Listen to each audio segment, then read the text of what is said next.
గాక చేరి వచ్చిన సంఘమంతటికి ప్రభు పేరిట నా వందనాలు తెలియజేస్తున్నాను.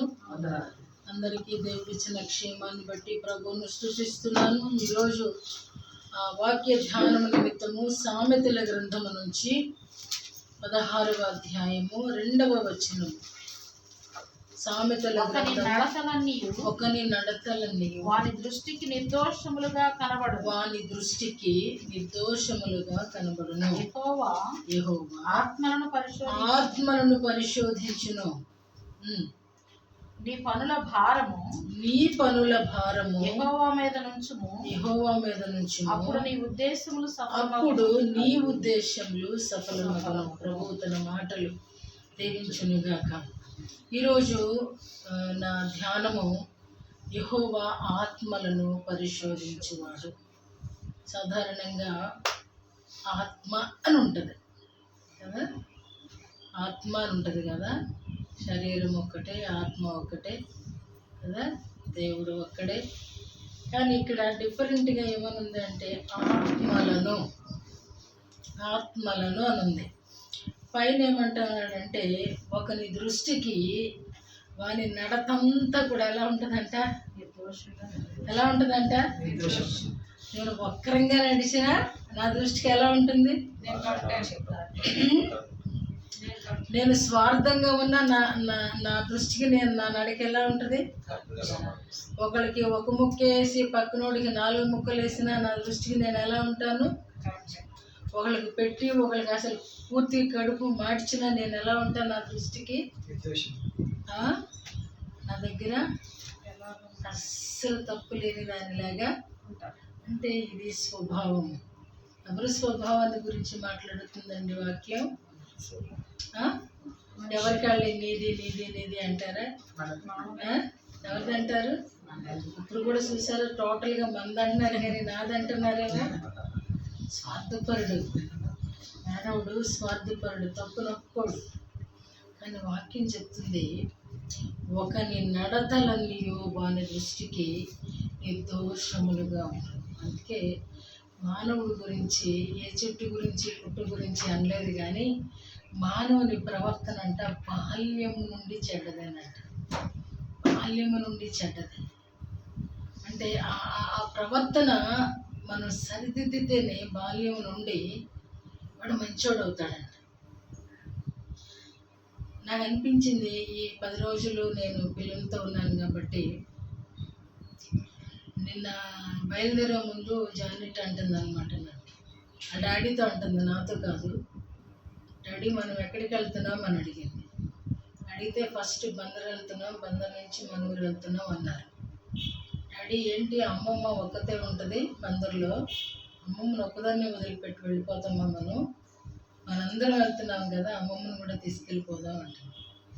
ఇన్ని రోజులు ఆమెకి ఏ టీచింగ్ జరిగింది అని అంటే దైవ దైవ దైవ దైవ నిర్ణయమైన దైవాన్ని గురించినటువంటి సందేశం ఆమెకి చెప్పడం జరిగింది. 10 రోజులు ఉన్నాను కాబట్టి యెహోవా నా కాపరి అనేది నేర్పించాను. దేవుని మంచితనాన్ని గురించి అప్పుడప్పుడు చక్కగా ఇద్దరికీ చెప్పేదాన్ని.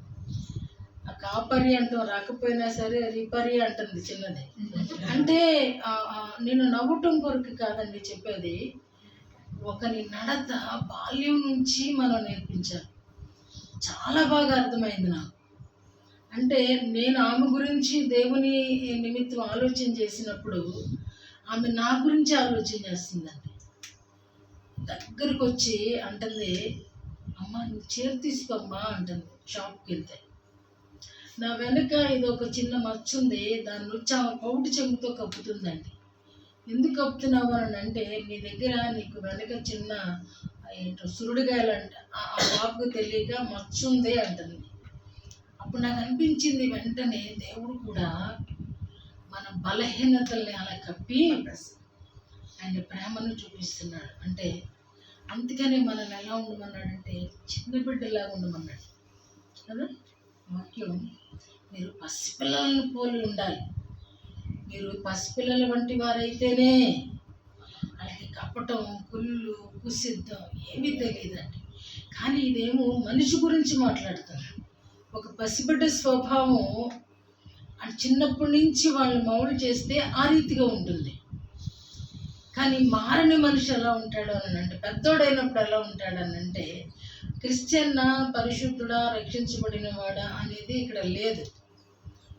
మానవుని స్వభావం ఎలాంటిది అని అంటే, ఆయన యొక్క నడత మన దృష్టికి ఎప్పుడు కూడా కరెక్ట్గానే అనిపిస్తుంది. అంటే మనం మన ముఖాలు అద్దంలో చూసుకున్నప్పుడు ఎలా మురిసిపోతామో, కొంకర అనేది కనిపించదు, నలుపు అనేది కనిపించదు, బెల్ల కళ్ళు కనిపించదు, వంకర కళ్ళు కనిపించదు కదా, సొట్ట బుగ్గలు కనిపించదు, పుచ్చిపళ్ళు కనిపించవు. ఇవేమి కనిపించవు మన లోపాలు. మన దృష్టికి మనకి బాగున్నామని అనిపించకపోతే మనం బ్రతకలేము. కానీ ఇక్కడ అలా అంటలేదు దేవుడు. అరే, మానవుని దృష్టి ఎప్పుడు కూడా ఇలాగ ఉంటే ఎలా? ఆయన ఆత్మలను పరిశోధించేవాడే. పై మాట దేని గురించి వ్రాయబడింది, రెండో మాట దేని గురించి వ్రాయబడింది? పై మాట దేని గురించి వ్రాయబడుతుంది? శరీర సంబంధంగా. రెండో మాటకు వచ్చేసరికి ఆత్మ సంబంధంగా. ఎంత లింకో చూసారా? ఎక్కడ తర్వాత ఏమంటున్నాడంటే, ఒకవేళ నేను నా ప్రవర్తన నా దృష్టికి నిర్దోషంగా ఉంటుంది కాబట్టి నేనేమంకలు చెప్తానంటే, పనుల భారము వల్ల బాధ్యతల వలన నేను ఈ పని చేయలేకపోతున్నాను, నేను రాలేకపోతున్నాను, నేను చదవలేకపోతున్నాను, నేను నడవలేకపోతున్నాను. ఏం చెప్తామండి? అసలు వాక్యం అనేది ఎంత అద్భుతమైంది కదా. అది నిజంగా మనం చదువుతున్నప్పుడు హృదయపూర్వకంగా పీకు తినేద్దాం అనిపిస్తుంది. ఒక్కొక్కసారి ఆ ఎముకలో మూలుగుని రాకపోయిన ప్లేట్కి వేసి కొట్టి, రాళ్ళకేసి కొట్టి అని ఎట్లా పీల్చుకుంటారో, ఆ వాక్యాన్ని చదువుతున్నప్పుడు ఒక్కొక్కసారి అలా అనిపిస్తుంది. వాళ్ళ లోపలికి వెళ్ళిపోయి అరిగిపోతే ఎంత బాగుండు, మనం దేవుళ్ళలాగా మారిపోతామని అనిపిస్తుంది అండి. అంటున్నాడు, ఒకవేళ అలా తప్పించుకోవడానికి నువ్వేమన్నా ప్రయత్నం చేస్తావేమో, నీ పనుల భారము వల్ల. చదువుకునేవాడైతే చదువు వల్ల టైం లేదంటాడు, రెసిడెన్షియల్స్ అంటాడు, ట్యూషన్స్ అంటాడు. టీచర్లు అయితేనేమో మాకు హోంవర్క్ కూడా గవర్నమెంట్ ఇస్తుంది అంటారు. వేరే వేరే డిపార్ట్మెంట్ వాళ్ళు చెప్తారు. నాలాగా ఇంటికాడ కూర్చున్న వాళ్ళు, ఏ పని లేకపోతే వాళ్ళు అని చెప్తారు. కాబట్టి ఇక్కడ ప్రభు అంటున్నాడు, యెహోవా ఆత్మలను పరిశీలన చేసే దేవుడు. ఆత్మల పరిశీలన అంటే అక్కడ కూడా స్పిరిట్ అనే ఉంది. ఇంగ్లీష్లో చూసినప్పుడు ఆత్మల అంటే ఇంకేమన్నా చెప్తాడేమో అనుకున్నాను. అక్కడ ఆత్మల పరిశోధన అన్నప్పుడు అంటే మీ మీద, నా మీద ఏ స్పిరిట్ పనిచేస్తుంది? ఆత్మలు ఉన్నాయి, పరిశుద్ధాత్ముడు ఉన్నాడు. పరిశుద్ధాత్ముడు ఒక్కడే, కానీ దురాత్మలు అది ఫ్లూరల్ అండి. ఏ దురాత్మ పనిచేయడం వల్ల నిర్దోషిగా నీ ప్రవర్తన, నా ప్రవర్తన నాకు కనబడుతుంది. ఏ దురాత్మ, ఏ ఆత్మ పనిచేయడం వల్ల?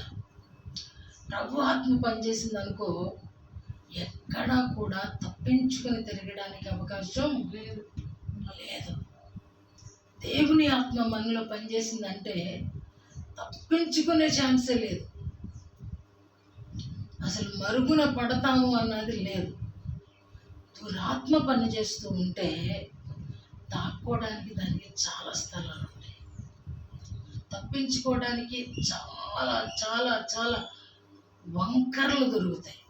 వంకలు అని అంటలే నేను, వంకలు దొరుకుతాయండి. అందుకని ఇక్కడ ప్రభు అంటున్నాడు, ఒకవేళ నీకు టైం లేదని చెప్తావేమో, నీ భారము నా మీద ఇంకా వంకల కోసం ప్రయత్నం చేయకు, ఇంకా తప్పించుకోవడానికి ప్రయత్నం చేయకు. ప్రభు రాకడ సమీపంగా ఉంది. నేను ప్రార్థన చేస్తున్నప్పుడు ఈ వారంలో నాకు ఒక విజన్ అండి. అది చూసినప్పుడు చాలా బాధేసింది. సంఘంగా వెళ్ళి ఓ చోట ఒక పబ్లిక్ మీటింగ్ పెట్టామండి. నా మనసులో నేను అనుకున్నాను 30 మంది కూడా రారేమో అని. కానీ వెళ్ళినప్పుడు అక్కడ స్టార్ట్ చేసేసరికి నిజంగా ఒకవైపు మాత్రమే జనాలు ఉన్నారు. అయితే నేను ఇందాక పాడినటువంటి యెహోవా నా బలమా అనే పాటని, యెహోవా జీవము గల దేవా అనే లాస్ట్ చరణాన్ని నేను పాడుతూ ఉన్నప్పుడు సౌండ్ రావట్లేదండి మైక్. దీని బాధ్యత తీసుకునే వాళ్ళు బాధ్యతగా లేరంట అని నేను తేజ కోసం ఎత్తుతున్నాను. డ్రమ్ కొట్టడానికి తేజ ఎక్కడున్నాడంటే ఆడియన్స్లో కూర్చున్నాడు వెళ్ళి. డ్రమ్ము మాత్రం నా ప్రక్కనే ఏమన్నా కొనుక్కొచ్చింది ఉంది, అది ప్రక్కనే ఉంది. తను వెళ్ళి అక్కడ కూర్చున్నాడు. ఈ సౌండ్ చూసే వ్యక్తి ఎక్కడున్నాడు అని చూస్తే ఆయన కూడా మరొక దిక్కులో ఉన్నాడు. సరే సంఘం ఎక్కడుంది, వీళ్ళందరూ క్రొత్త మొక్కలు అని ఎదుగుతున్నప్పుడు తెలియని వాళ్ళు ముందు కూర్చున్నారు, తెలిసిన మీరు వెనక కూర్చున్నారు. నేను ఆ స్వరం ఎత్తి ఇంకా ఇది పని చేయట్లేదు కదండి, నాది అసలే కీసు గొంతుకు, ఆ ఉన్నదాన్నే చించుకుని ఏడుస్తూ పాడుతున్నానండి. పాడుతుంటే ఇక్కడ ఒక సందడే లేదు, ఒకేమీ లేదని చెప్పేసి నా ముందున్నటువంటి ఒక గుంపు ఒక 60-70 మంది లేచి నుంచున్నారండి. చూస్తే కదా కన్ను చూపు మేరకు జనం ఉన్నారు. వాళ్ళు ఒక్కరు కదలట్లేదండి. నేను ఇలా మైక్ పట్టుకునే ఉన్నాను, సౌండ్ లేదు. పాడుతూ ఉంటే మా అత్త కూతుర్లు ఇద్దరు అంటున్నారు, విమలాకి ఇంత ప్రయాస పడుతుంది ఏంటి, ఇంత ప్రయాస ఎలా వచ్చింది ఏమిటి, అసలు ఇంత భారం ఎందుకు వచ్చింది అని నన్ను చూసి వాళ్ళు ఏడుస్తున్నారండి. నేను ఏడుస్తూ పాడతాండి. ఆ కళ అయిపోయిన తర్వాత చాలా దుఃఖం వేసింది నాకు. ఎవరికి అర్థం కావట్లేదా, ఎవరు బాధ్యతగా లేరా, నేనే ప్రేమిస్తున్నాను వాళ్ళకి ప్రేమ లేదా, అది చాలా బాధేసింది. చాలా ఆలోచన చేశాను. ఎందుకు అంటే బయట వాళ్ళు కదలట్లేదు, మీరు కనపడట్లేదు. ఉన్నారు వెతుక్కుంటుంటే ఎక్కడ బలాన్ వ్యక్తి, అక్కడ బలాన్ వ్యక్తి, అక్కడ అంటే అక్కడ అందరూ ఉన్నారు. కానీ సంఘం అనేది బాధ్యతగా లేదు. అది చూసినప్పుడు చాలా దుఃఖకరంగా అనిపించింది. నిజంగా బతిలాడుతున్నాను మిమ్మల్ని. ఎందుకంటే మీరు బాధ్యతగా లేకపోతే సంఘం విస్తరించదు. మీరు బిడ్డల్ని కనకపోతే వృద్ధిలోకి రాలేమని. సంఘం పెరగకపోయినా పర్వాలేదు, సంఘం మీద పోషించబడేవాడు ఎవరూ లేము.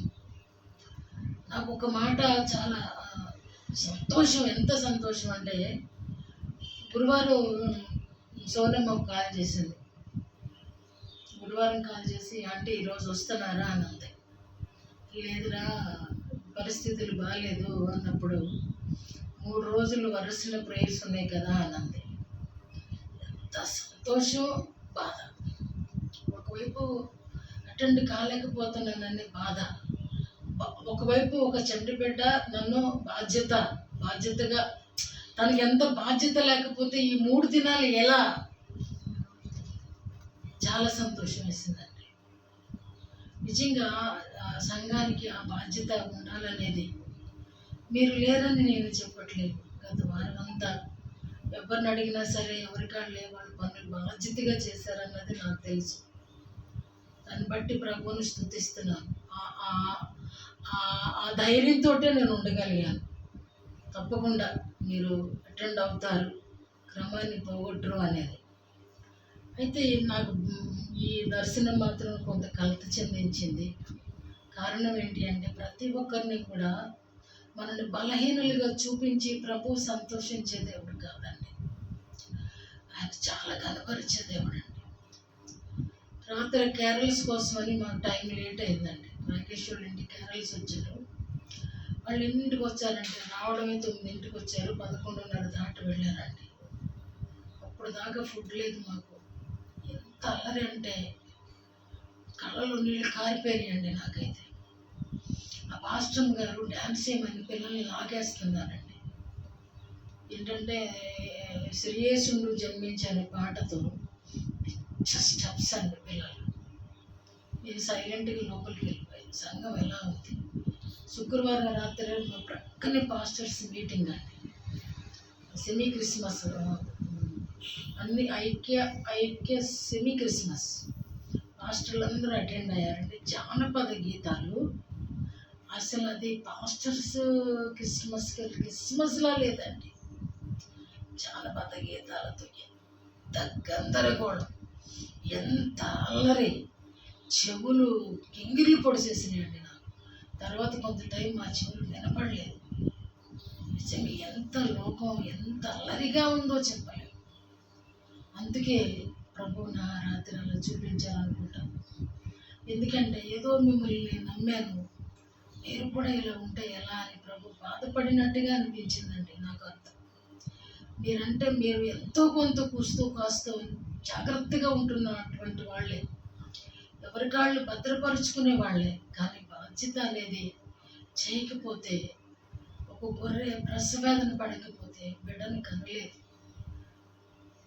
మరలా పీటర్ కూడా ఫోన్ చేసి అన్నాడు, కాయవలసినటువంటి మీరు ఇక్కడ ఉంటే ఎలా అన్నాడు. కరెక్టే, ఆ మాట కూడా చాలా సంతోషం అనిపించింది. లేదు, ఎట్టి పరిస్థితులు 10 నిమిషాల దాకా వారింటికన్నా నేను తొందరలో చేరతాను సండే అని చెప్పి అన్నారు. మేము బయలుదేరింది 1 గంటకండి రాత్రి. మేము అన్ని సర్దుబాటు చేసుకుని పూజ చేసి బయలుదేరేసరికి 1 గంట అయిందండి. ఇక్కడికి వచ్చేసరికి 10 నిమిషాల దాకా వారైంది. అతను 2 రోజులు నిద్ర లేదంట. విజయవాడ వచ్చేసరికి నిద్రపోతున్నాడండి డ్రైవర్. మమ్మల్ని ఏమో 2 శత్రువులు వెంటాడుతూ ఉన్నాయి. నాకు ఇంటి దగ్గర బయలుదేరినప్పుడే నేను చూశాను. ఒకటి గట్టి సర్పం, అది ఆల్రెడీ హైదరాబాద్లో అది సుఖ నివాసం చేస్తుంది. మరొక శత్రువు కూడా ఉందండి, లేడీ. అది నాకంటే డబుల్లా ఉంది. దాని హెయిర్ అసలు ఎంత నేల మట్టం వరకు హెయిర్ ఉంది. అది కూడా నివాసం చేస్తున్నారు. 2 తరుముకొచ్చాయండి మా కార్ని. కాబట్టి నేను అసలు కన్ను అలా మూయటానికి కూడా లేదండి. పసిబిడ్డ మీద కళ్ళు తెరిచి ప్రభు ప్రభు ప్రభు ప్రభు. కొంతతో సూర్యారావుపేట వచ్చిన తర్వాత నా నిద్ర వచ్చేస్తుంది పెద్దమ్మ అన్నాడు. వెనకేమో శత్రువు తరుగుతుంది అంటే వీళ్ళకి అర్థం కాదు. పాటలు పెట్టుకుని నేనే అక్కడ మొదలు పెట్టానండి ప్రార్థన చేయటం. ఇంటికి వచ్చి కారు ఆగే వరకు ప్రార్థన చేస్తూనే ఉన్నాను. ఆ తర్వాత వాళ్ళు వెళ్తున్న కారణం దేవుడు చెప్పేశారు ఆరాధనకు వచ్చి. ఎందుకంటే దేవుడు మన పట్ల చాలా ఒక ఉన్నత ఉద్దేశాన్ని కలిగి ఉన్నాడు. అది మనుషులు గ్రహిస్తే అంతకంటే లేదు. అందుకని ఇక్కడ అంటున్నాడు, ఇది నాకు ఎప్పుడో బయలుపరచబడిందండి ఈ వాక్యం. ఒకని నడత వాని దృష్టికి నిర్దోషంగా అనిపిస్తుంది, కానీ దేవుడు ఆత్మలను పరిశీలన చేస్తున్నాడు. అసలు నీ ఆత్మ సిద్ధంగా ఉందా? అసలు ఆత్మలో దేవుని ఆత్మ నీలో నాలో ఆయన నివాసానికి మన బాడీని అప్పగించినప్పుడు అది పాజిటివ్ అయిపోయి ఆలోచన చేస్తే కదా, శరీరం నీకు బాగోలేదా, అయినా నువ్వు నేను ఉన్నాను కదా అని తోసుకెళ్తుంది. ఆత్మ, దేవుని ఆత్మ మనలో నివాసం చేస్తే, ఒకవేళ చాలా పనులు ఉన్నాయి, పనులు బట్టి రాలేకపోతున్నా, పనులు బట్టి ప్రార్థన చేయలేకపోతున్నా, అలసటను బట్టి నేను చేయలేకపోతున్నా, దేవునికి మాట ఇచ్చాను, మాటను నెరవేర్చలేకపోతున్నా, దేవునితో నిబంధన చేశాను 1 తారీఖున నేను చేయలేకపోతున్నా, లేదా ఒక జనం కొరకు నేను ప్రార్థన చేయాలనుకుంటున్నా, ఆ జనం కొరకు నేను ప్రార్థించలేకపోతున్నా, ఎలాంటి కారణాలు ఉన్నాయి అనుకోండి. ఇక్కడ ప్రభు అంటున్నాడు, నీ పనుల భారం, అది ఎలాంటి పనైనా ఇందా టీచర్ గారు అంటున్నట్టు, అది చాట్లు పని అవ్వచ్చు, డైరీ పని అవ్వచ్చు, ఇంకొక పని అవ్వచ్చు. కానీ వాక్యం అంటుంది, నీ పనుల భారము యెహోవా మీద. తర్వాత ఆన్సర్ అంటున్నాడు, ఎప్పుడు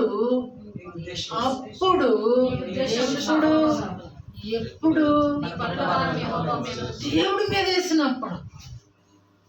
నిన్ను నీవు చూసుకోవాలంటేనేమో దేవుడు నీ ఆత్మను పరిశీలన చేస్తున్నాడు అనేది నువ్వు ఎక్కడున్నా మర్చిపోకూడదు.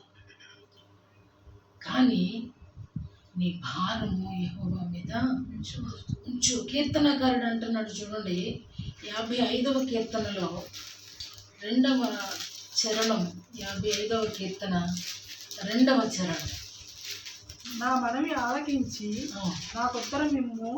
శత్రువుల శబ్దమును బట్టి దుష్టుల బలాత్కారమును బట్టి నేను చింతాక్రాంతుడనై విశ్రాంతి లేక. 22వ వచనము, నీ భారము 55 22 నీ భారము యెహోవా మీద మోపము, ఆయనే నిన్ను ఆదుకొను. మీరు అప్లై చేసుకోండి, ఆలోచన చేయండి. ప్రభు అంటున్నాడు, ఏమంటున్నాడు? మోపు అంటే ఏంటంటే లెక్క, నువ్వు మోసేది తోసేయటం. నువ్వు మోసేది దేవుడి మీదకి తోసేయటం అంటే. ఇక్కడేమో నీ భారము యెహోవా మీద మోపు, నీ ఉద్దేశములు సఫలమవుతాయి. కీర్తనకారుడు వాళ్ళ నాయన అంటున్నాడు, దావీదు భక్తుడు రాసిన కీర్తన ఇది. ఈ కీర్తనకారుడు అంటున్నాడు, నీ భారము యెహోవా మీద మోపు, ఆయనే నిన్ను ఆదుకుంటాడు. అనుభవం లేకుండా ఈ మాట రాస్తారా? రాయలేరండి. అనుభవిస్తేనే చెప్పగలం. ఆయన దగ్గరికి వెళ్తే కరెక్ట్గా చూస్తాడు అని అన్నాను అంటే, నేను వెళితేనే నాకు తెలుస్తుంది. కీర్తనకారుడు అంటున్నాడు, నీ భారము యెహోవా మీద మోపు. ఎందుకు నువ్వు మోస్తావు పిచ్చిదాన? నువ్వు చేయలేనిది ఎందుకు మోస్తావు? నువ్వు భరించలేనిది ఎందుకు భరిస్తావు? నువ్వు ఆలోచించలేనిది ఎందుకు ఆలోచిస్తావు? నువ్వు సహించలేనిది ఎందుకు నీ మీద వేసుకొని ఆ భారంగా ఫీల్ అవుతావు? ఆయన నిన్ను ఆదుకుంటాడంట. పడే మీద. ఏమండి, ఒకసారి చెప్పాను కదా నేను, దినకరన్ గారి భార్య విస్తారమైన పనులు ఉన్నాయంటే ఇంట్లో. విస్తారమైన పనులు ఉంటే ఆ పనులు చేయడానికి శక్తి కావాలని ప్రభు దగ్గరికి వెళ్ళి స్తుతించడం ప్రారంభించారంట. ప్రభు దగ్గర స్తుతించడం ప్రారంభించారంట. అప్పటికి పరిశుద్ధాత్మని అనుభవం ఆవిడికి లేదు, చాలా ప్రార్థనా పరురాలు. ప్రక్కన దినకరన్ గారు బైబిల్ చదువుకుంటూ కూర్చున్నారంట. ఆయనతో చెప్పారంట ఆవిడ, అయ్యా నాకు చాలా పనులు ఉన్నాయి, అవన్నీ చేయాలంటే నాకు శక్తి కావాలి. ఇప్పుడు ఏం చేస్తున్నారండి ఆవిడ? స్తుతి ఏం చేస్తుందండి? స్తుతి ఏం చేస్తుందండి? పని చేసి పెట్టిద్ది. స్తుతి క్రియ చేసి పెట్టిద్ది. కాబట్టి ఎంత జ్ఞానంగా ఆవిడ స్తుతించడం ప్రారంభిస్తానంట. పరిశుద్ధాత్ముడు ఆమె మీదకి దిగొచ్చాడంట. ఏది ముఖ్యం, ఏది కావాలనుకుంటున్నాడు? ఇప్పుడు ఆవిడ ఏం చేయడం దేవునికి ఇష్టం? స్తుతించడం. అప్పుడు పరిశుద్ధాత్ముడు ఆమె దిగొచ్చినప్పుడు చెప్పసఖ్యము కానంత బలం పొందుకుని ఎగురుతూ టంగ్స్ మాట్లాడుతుంటే, ఇది వరకు లేదు కదా అని దినకరన్ గారు లోపలికి వెళ్తే విస్తారమైన బలంతో చంటి బిడ్డ ఎగిరినట్టు ఎగురుతున్నారంట. ఆవిడ ఏమొచ్చిందండి? ఏమడిగారు ఆవిడ? పని చేసుకోవడానికి. కానీ ప్రభువులో ఆనందించే శక్తి దేవుడు ఇచ్చాడండి. ఆయన ఆత్మలను పరిశోధించాడు. ఆత్మలో ఇంకేముందండి? ఏముందండి? శారీరకమైన బలమే అడిగిందండి. శారీరక బలముతో పాటు ఆత్మీయ బలం కూడా, వడ్డీ కూడా ఇస్తాడండి దేవుడు. కొసరు అడుగుతారు పల్లెటూరులో, అసలు కొని కొసరు అడుగుతారు. ఆయన కొసరు కూడా ఆయన ఉంచుకునే దేవుడు కాదండి. మనకే కుదరట్లేదు, మనకే కుదరట్లేదు. బయటికి వెళ్తే కానీ నాకు కొంచెం అర్థమైంది అసలు దేవుడు ఎంత అవసరమైనటువంటి వాడు. ఒక్కొక్క వ్యక్తిని చూస్తున్నప్పుడు కొంతమంది భాష కూడా తెలియనటువంటి ఆ దీనస్థితిలో ఉన్నారండి. వీళ్ళ ఇంటి మీద ఉన్నటువంటి వ్యక్తి తెలంగాణ అమ్మాయి. తెలంగాణ వాళ్ళు ఇక్కడ ఉన్నారు, బాధపడతారు. ఎందుకంటే ఆ అమ్మాయి హిందూ. ఆ బాబో నాకు అర్థం కాక నేను చూస్తున్నాను. వాడికి పిలకేసింది. పిలకేస్తే నాకేం అర్థం కాక బాబా పాప అని అడగకుండా నేను చూస్తున్నాను. అప్పుడు ఆంటీ ఈ తల ఇవ్వాలి, అందుకని ఈ తల ఉంచా అంటుంది. అప్పుడు నేను అనుకున్నాను, అరే వీళ్ళకి భాష కూడా రాదా, వీళ్ళకి తలకాయ లేదంటారు. తలకాయ అడుగుతాడు, అదేమిటో జుట్టుకి తలకాయ అని, మనకి తలకాయ కూడా పనిచేయట్లేదు అనమాట. ఎంత నాకు చాలా ఆశ్చర్యం అయ్యింది. అప్పుడు నేను అన్నాను, తలకాయ ఎవరు ఆ హెయిర్ ఇస్తారు అని అంటాను, అదే నేను తలకాయ అంటామంట. అంటే నిజంగా ఇంత అసలు మనం మాట్లాడుతున్న దానికి అర్థం కూడా కానటువంటి భాషలో ఉన్నారు ప్రజలు. అందుకేనండి నీ భారము ఈరోజు ప్రభు అడుగుతున్నారు, ఎందుకమ్మా నువ్వు మోస్తావు నా మీద, మోపుకో, నా మీదకి తోసే భారాన్ని, నువ్వు భరించొద్దు. కీర్తనకారుడు అన్నాడు, ఆయన అనుదినము భారము భరించేవాడట. 68వ కీర్తన 19వ వచనం చూడండి. 68వ కీర్తన 19వ వచనం. అనుదినము ఆయన మా భారము భరించుచున్నాడు. చూడండి చాలండి, అనుదినము ఆయన మా భారము భరించుచున్నాడు. ఈ మాట ఎవరంటున్నారండి? ఈ మాట ఎవరంటున్నారు? భరించోడికి తెలుసండి. ఈజీగా పడేసిన తర్వాత ఎంత ఈజీగా ఈ మనిషి ఉంటాడో అనేది, ఆ ఈజీనెస్ మనకి రావాలండి. దేవునితో అనుబంధం, దేవునితో సహవాసం ఎంత ఈజీ అయింది కాదు, కానీ కొన్ని సమయాలలో ఆయన అక్కున, ఆయన రొమ్మున అనుకుని ఉంటే, ఆయన ఫీలింగ్ మనం తెలుసుకుంటే, ఆయన హృదయంలో మన స్థానం ఏమిటో అనేది తెలుసుకుంటే, ఈజీగా మన భారం తీసి ఏం వేస్తామండి, ఇది నా వల్ల, ఇదండి సులువైన మాట. దేవుని మనస్సును నీ మనసు కట్టేయాలంటే సులువైన తెలివైన మాట ఏమిటి అని అంటే, నా వల్ల కాదు, నేను బలహీనుడను. భక్తులు అన్నారు. ఇందాక చదివినటువంటి దానిలో నాకు భలే నచ్చిన మాట, ఒక మాట చూద్దాము. అది రాజుల గ్రంథము 8వ అధ్యాయం చదివాము. 56వ వచనంలో ఆయన ఇశ్రాయేలీయులకు ఇచ్చినటువంటి చదవండి ఆ మాట, మీరు చదువుతారు. శుభ వాగ్దానములలో ఒక్క మాట అయినా తప్పిపోయినది కాదు. ఆయన ఏం వాగ్దానాలు ఇస్తాడట? శుభవాగ్దానాలు. ఇశ్రాయేలీయుల గురించినటువంటి మాటలలో శుభ ప్రయాణము కదా, శుభవచనము, ఇక్కడ శుభ వాగ్దానం అంట. నిజంగా దేవుడు మనకి ఇవ్వట్లేదా ఈ వాగ్దానాలు? ఈ వాగ్దానమే ఈ సంవత్సర ఎండింగ్లో అంటున్నాడు, ఈ సంవత్సరం అంతా భరించే బిడ్డ, ఇంకెంతకాలం నువ్వు మోస్తావు. అనుదినము, ఒకవేళ ఇవాళ చెప్పేశాను కదా, రేపు చెప్తే దేవుడు ఫీల్ అవుతాడు అనుకుంటున్నావేమో. ఇవాళ మాట్లాడేశాను కదా, రేపు మళ్ళా ఎలా చెప్పను అని మోమాట పడుతున్నావేమో. ఆయన ఎప్పటికప్పుడు ఆయన ప్రజలకు శుభ వాగ్దానాలతో వాగ్దానం ఇచ్చి నెరవేర్చినటువంటి దేవుడు, శుభకరమైన ఆనవాళ్ళు ఇచ్చే దేవుడు, శుభప్రదమైన నిరీక్షణ ఇచ్చే దేవుడు. అందుకని అంటున్నాడు, ఈరోజు కాదు, అనుదినము ఆయన భారము భరించేటువంటి దేవుడు.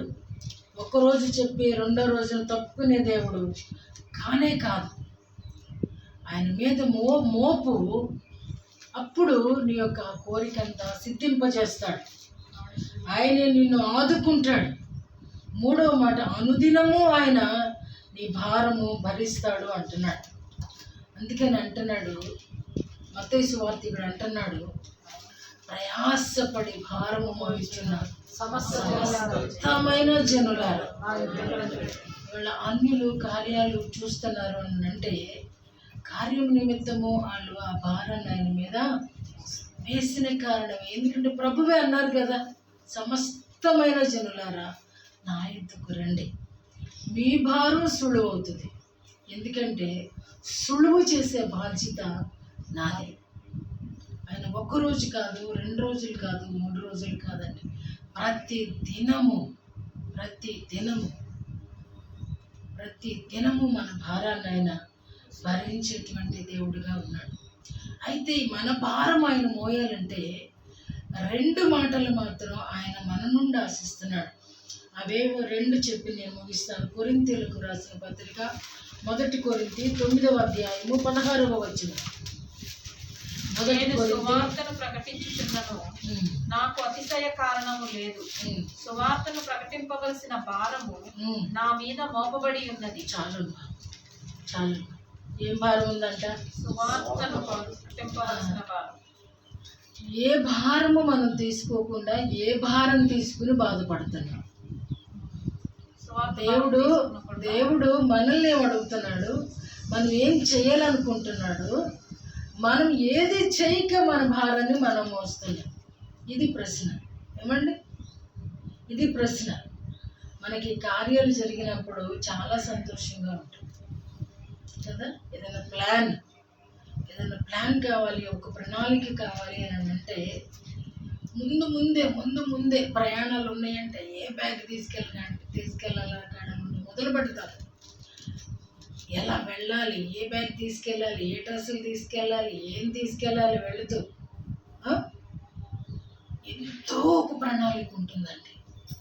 కానీ డే ప్రారంభంలో ఎప్పుడన్నా ఒకరోజు ప్రభువా నీతో ఈ డే నేను ప్రారంభిస్తున్నాను, ముగింపు వరకు నీ చిత్తము నా జీవితంలో నెరవేర్చబడాలయ్యా అని ఒక్కరోజు ఎప్పుడన్నా ప్రార్థించిన జ్ఞాపకం ఉందేమో జ్ఞాపకం చేసుకోండి. ఒకవేళ ఆ విధమైనటువంటి ప్రార్థన చేసి ఉంటే నేను కూడా మిమ్మల్ని బట్టి స్తుతిస్తాను, అడగను నేను. ఎందుకనంటే మనందరము కూడా ఒక స్వభావం కలిగిన వాళ్ళమే. మనందరిలో కూడా ఒక ప్రణాళిక ఒక ప్రయాణానికి ఉంటుంది, ఒక ప్రణాళిక ఒక పండుగకు ఉంటుంది, ఒక ప్రణాళిక ఒక పుట్టినరోజుకు ఉంటుంది, ఒక ప్రణాళిక ఒక పెళ్ళికి ఉంటుంది. పెళ్ళికే కాదు, పెళ్లి రోజులు కూడా ఉంటుంది ప్రణాళిక.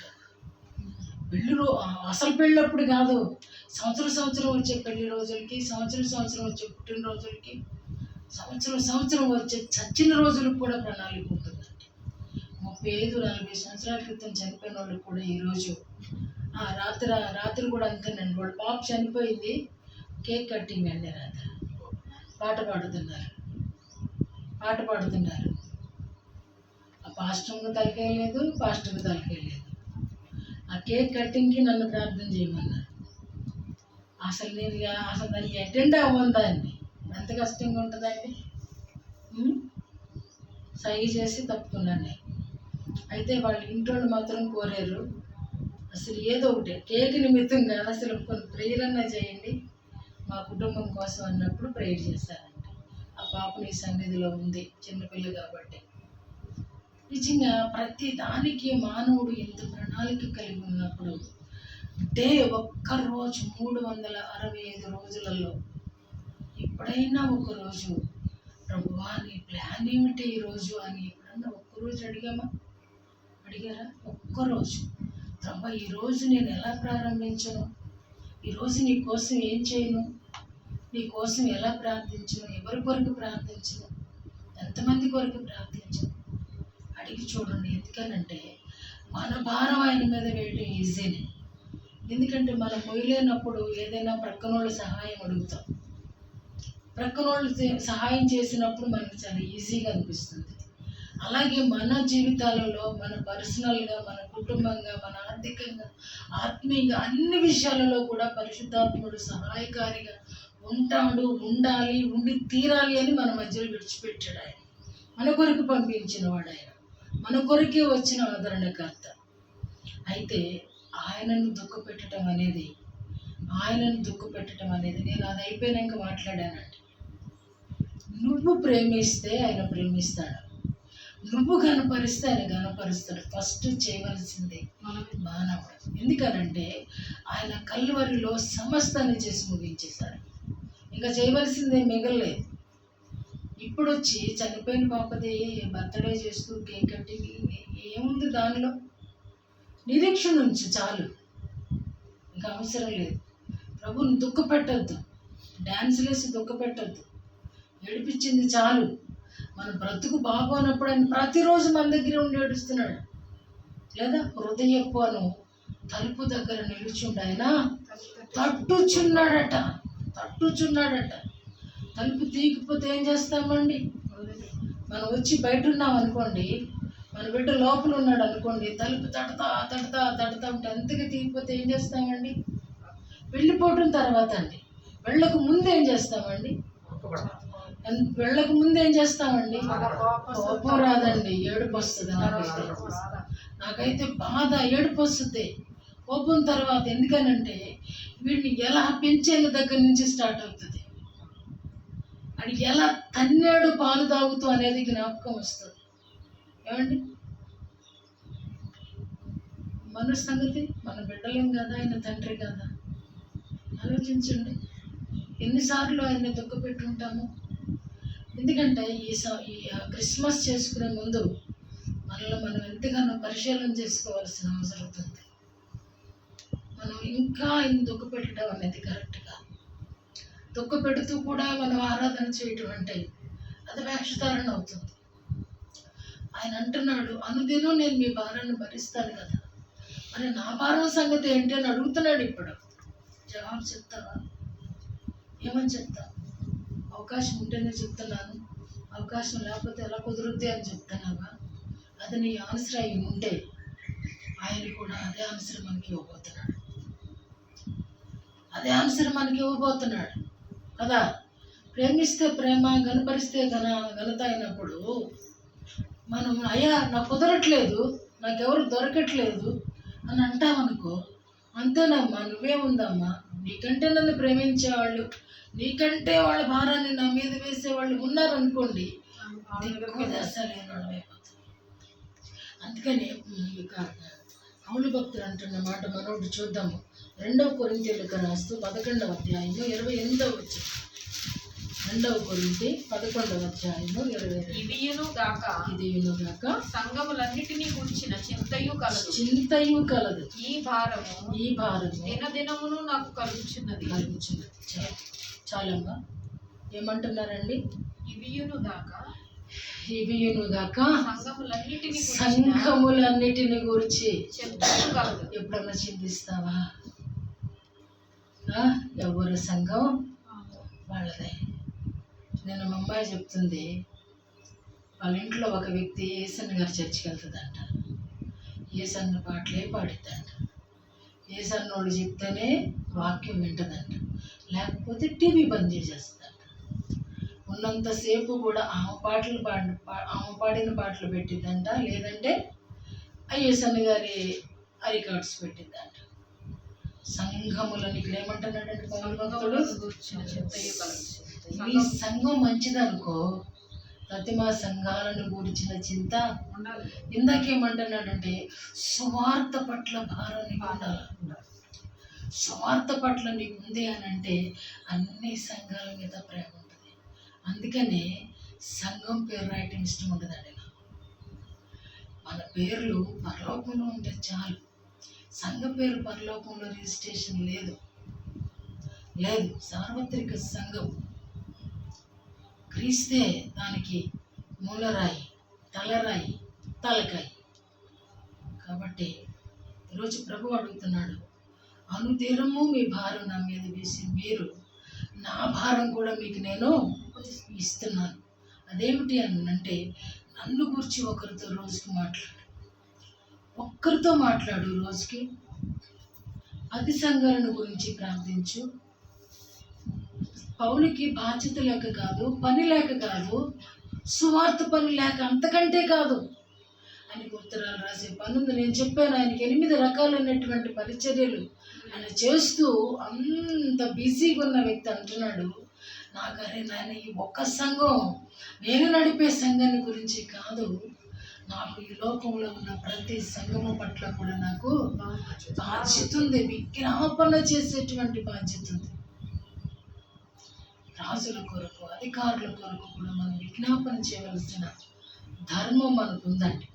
క్రైస్తవులకు దేవుడు ఇస్తున్నటువంటి విధులు, న్యాయ విధులు అన్నాడు, విజ్ఞాపన చేయాలి. కాబట్టి ప్రభు అంటున్నట్లుగా మన భారము ఆయన మీద మోపే, ఆయన ఆదుకునే దేవుడిగా ఉన్నప్పుడు ఆయన భారాన్ని కూడా మనం తీసుకొని ఆయన్ని సంతోషపెట్టబద్దులమై ఉన్నామని జ్ఞాపకం చేస్తూ చివరిగా మరొక్కసారి మూలవాక్యాన్ని చదివి మనం ముగించుకున్నాం.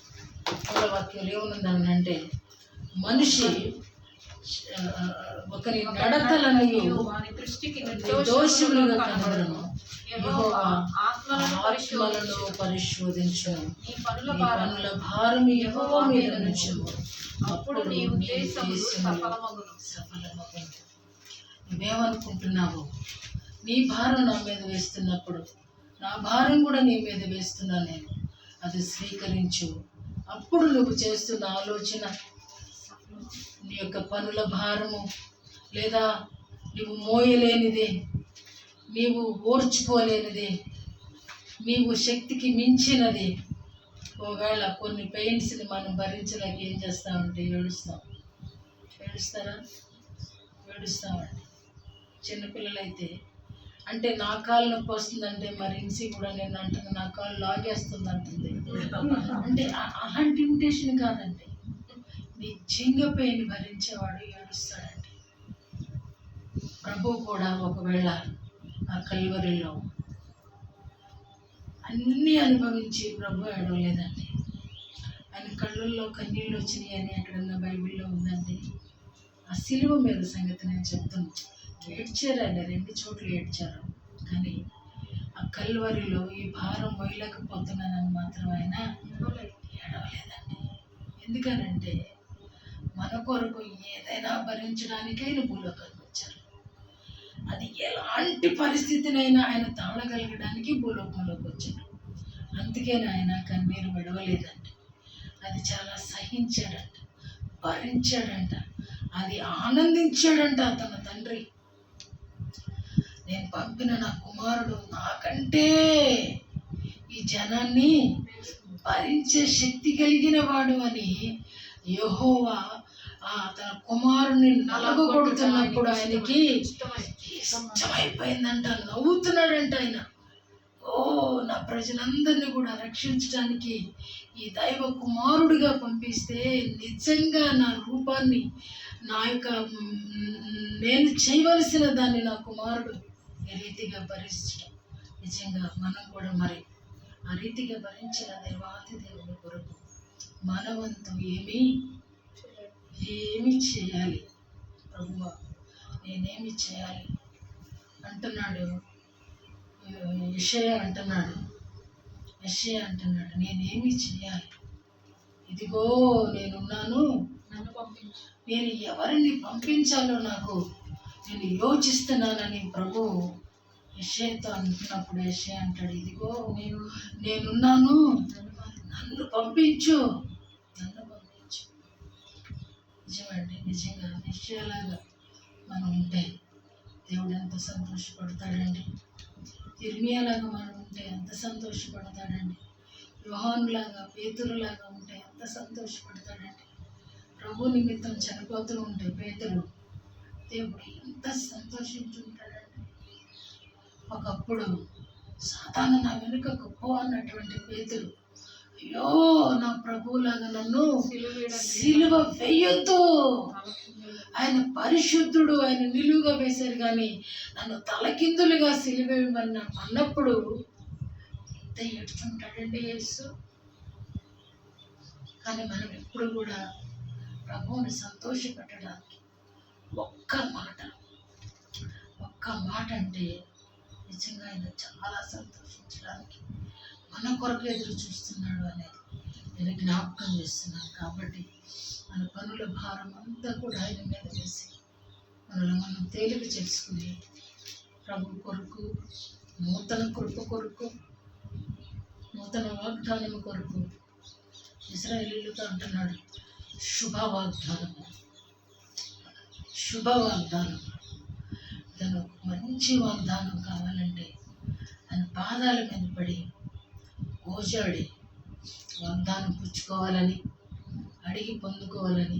సంఘ వాగ్దానం కాదండి, ఎవరికి వాళ్ళే దేవుడు నాకు ఈ మాట ఇచ్చాడు అని చెప్తే అంతకంటే సంతోషమే ఉందండి.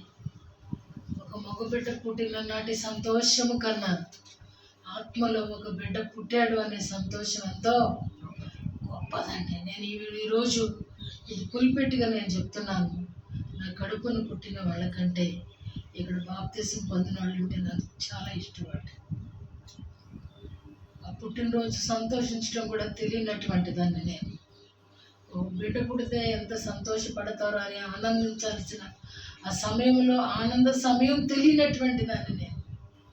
కానీ ఒక బిడ్డ ఇక్కడ రక్షించబడిని ఈ బలిపీఠం దగ్గర నిలబడుతూ ఉన్నప్పుడు ఎంతో సంతోషం అనిపిస్తుందండి. వాళ్ళు మాట్లాడుతున్నప్పుడు, వాళ్ళ విశ్వాసాన్ని కనబరుస్తున్నప్పుడు అదే సమయంలో మరొకటి ఆలోచన కలుగుతుంది. నేను ఎంత సంతోషపడుతున్నానే, నన్ను బట్టి నా ప్రభు సంతోషపడుతున్నాడు. నా ప్రభువుని మరి నేను ఎంత సంతోషపడుతున్నాను. ప్రతి ఒక్కరూ ఆలోచన చేయవలసిన అవసరత ఉంది. కాబట్టి మన భారం ఆయన మీద వేద్దాం. ఆయన ఇచ్చేటువంటి కృపను పొందుకుందాం. ఆయన మన ఉద్దేశాలు మనం ఏమనుకుంటామో ఈ ఆలోచన యావత్తును సిద్ధింపచేసేటువంటి గొప్ప దేవుని మనం కలిగి ఉన్నాము. కాబట్టి అటువంటి కృపలో ఎదగాలని హెచ్చరిక చేస్తూ ముగిస్తున్నాను. ప్రభు తన మాటలు దీవించుగాక. ఆమేన్.